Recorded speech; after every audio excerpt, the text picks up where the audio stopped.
Assalamualaikum warahmatullahi wabarakatuh. Perkenalkan, saya Anissa Destrina, NIM 1823102, akan mempresentasikan hasil artikel yang saya buat, yaitu mengenai etnomedicine tanaman kelor atau Moringa oleiferalam di Komplek Perumahan Unan, Kecamatan Pauh, Padang.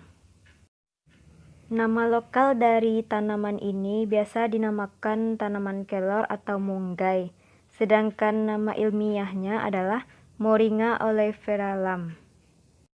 Bisa teman-teman lihat bentuk dari batang kelor tersebut pada slide. Ini dia.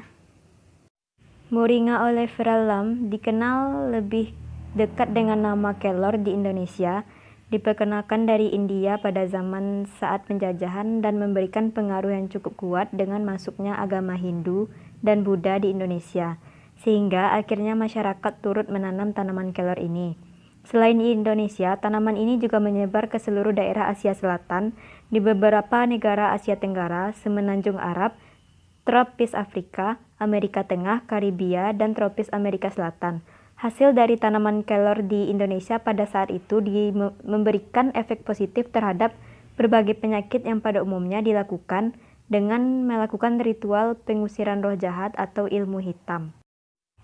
Penelitian ini dilakukan di Komplek Unan pada tanggal 17 September 2020 sampai 13 November 2020 dengan menggunakan teknik pengumpulan data didapatkan dari pengetahuan masyarakat tentang potensi mengenai tanaman kelor dengan melakukan wawancara secara semi-struktur atau semi-struktur interview dengan responden menggunakan panduan kuesioner, melakukan wawancara dengan responden kunci.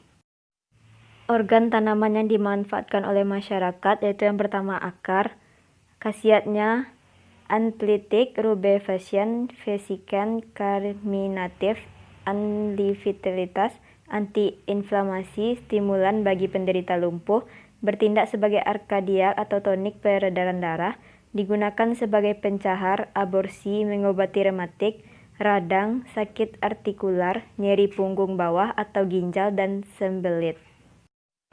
Selanjutnya yaitu daun. Khasiat dari daun ini sebagai obat pencahar, diterapkan sebagai tapal untuk luka, dioleskan pada pelipis untuk sakit kepala, digunakan untuk demam, sakit tenggorokan, bronkitis, infeksi telinga dan mata, kudis, dan penyakit selesema. Jus daun ini diyakini untuk mengontrol glukosa, diterapkan untuk mengurangi bengkak pada kelenjar. Selanjutnya yaitu batang. Khasiat dari batang ini yaitu sebagai obat rubefaciens, vesican yang digunakan untuk menyembuhkan penyakit mata dan untuk pengobatan pasien mengigau, mencegah pembesaran limpa dan pembentukan kelenjar.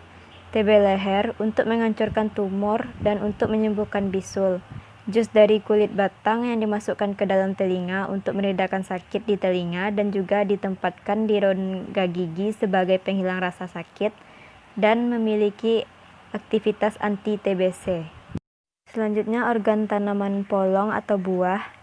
Khasiatnya digunakan untuk karies gigi, astringent, dan rubefaciens. Diolah ongseng digunakan untuk meredakan sakit kepala, demam, keluhan usus, disentri, asma, dan untuk mengobati sifilis dan rematik. Selanjutnya bunga.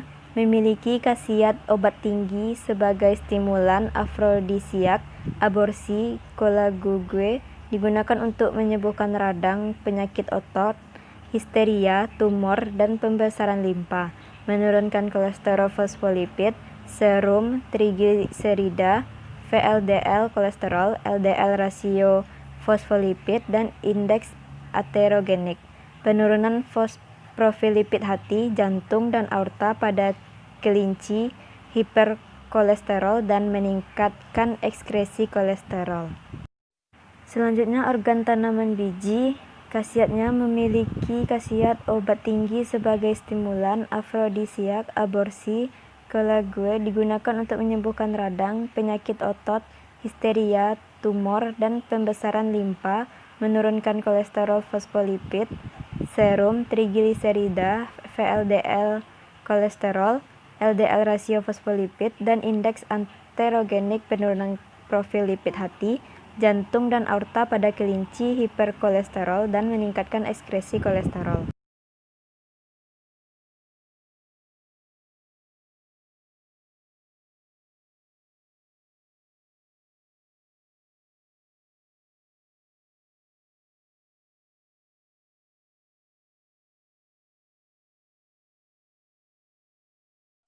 Cara pengolahan yang saya dapatkan dari pengetahuan masyarakat yaitu dengan langkah pertama, memetik daun kelor yang masih segar dan muda, dan memilih bagian daun di dekat pucuk dan berwarna hijau muda. Kemudian rendam daun kelor di dalam air bersih untuk membersihkan kotoran-kotoran yang menempel. Keringkan daun kelor setelah dicuci. Caranya, letakkan daun kelor di nampan, kemudian diletakkan di udara terbuka. Sebaiknya jangan diletakkan daun kelor di bawah sinar matahari langsung karena bisa membuat kandungan gizinya berkurang. Dan selanjutnya, jika daun kelor sudah kering, tumbuk dan blender hingga menjadi bubuk halus. Simpan daun kelor yang sudah menjadi bubuk di dalam wadah khusus. Simpan di tempat yang sejuk. Dan yang terakhir, ambil 1 atau 2 sendok makanan daun kelor bubuk, lalu seduh dengan air panas. Pembahasan ilmiahnya, ini termasuk ke dalam klasifikasi tumbuhan Kingdom Plantae, divisionya Magnoliophyta, kelas Magnoliopsida, ordonya Brassicales, familinya Moringaceae, genusnya Moringa, spesiesnya Moringa oliveralam. Moringa oliveralam mengandung kombinasi senyawa yang unik yaitu isotiosianat dan glukosionolat. Isotionat ini merupakan zat yang terdapat dalam berbagai tanaman, termasuk Moringa oliveralam, dan memiliki potensi sebagai agen komopreventif. Secara in vivo, isotionat telah menunjukkan aktivitas sebagai agen anti kanker. Di alam, isotionat berada dalam bentuk benzil isotionat atau BITC. Penetil isotionat atau penetil isotionat bisa teman-teman lihat pada slide.